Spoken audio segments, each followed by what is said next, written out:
there is no fish in the ocean.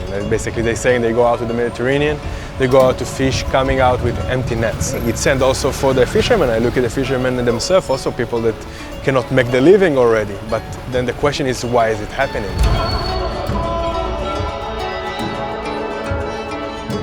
We're already seeing that fish populations have completely plummeted.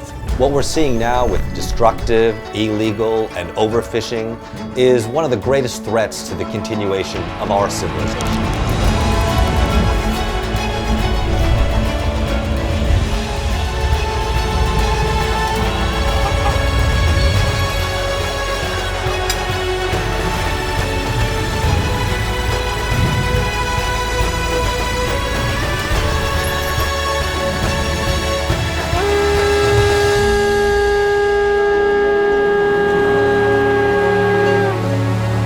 The Sea Shepherd ship Bob Barker is on patrol in the waters of Israel to monitor it and to provide information to Israeli law enforcement authorities so that they can act to stop illegal fishing.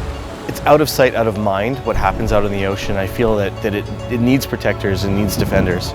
Sea Shepherd is committed to staying in Israel long term to help not just with the protection of existing marine parks, but to assist the government with establishing new conservation initiatives. But without enforcement, legislation is just a paper tiger.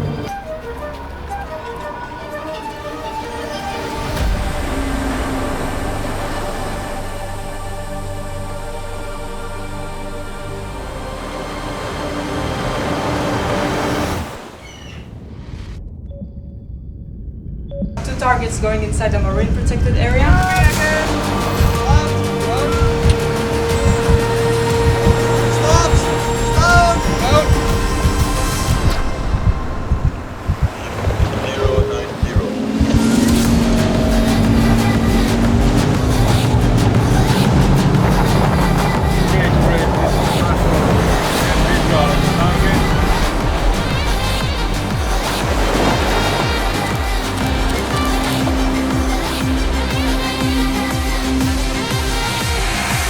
In the last 3 weeks that we are here, patrolling in Israeli water, we find already 6 fishing efforts of trawlers fishing in no trawling zones. The fact that it's so poor and there is not a lot of fish here, just saying how much we should protect it. And all these places that have been announced as protected areas, places for no trawling, for no fishing, must be respected for future generations to be able to live over here in these areas.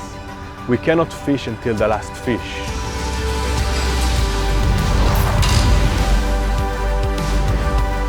We all understand the value of national parks on land, but we need more marine parks at sea. The United Nations has committed to putting aside 30% of the world's oceans as marine protected area by 2030. And that's why we're focusing on these areas, marine protected areas, where we can make a difference. And these areas are so important to repopulate the oceans, because if you have 30% of the ocean protected, actually protected, then fish will recover in those areas. The marine ecosystem is very resilient. It can bounce back very quickly, but we need to give it a chance to recover. So international cooperation is required, and that's why we're proud to see Israeli leadership taking ocean conservation issues seriously. There's a growing movement in Israel, people adopting a plant-based diet, saying no to meat and to fish. Because that's really what's needed. There's too many people on the planet and we can't keep taking from the ocean. At some point it's going to stop. So we now have the chance to make sure that we stop it before it stops us.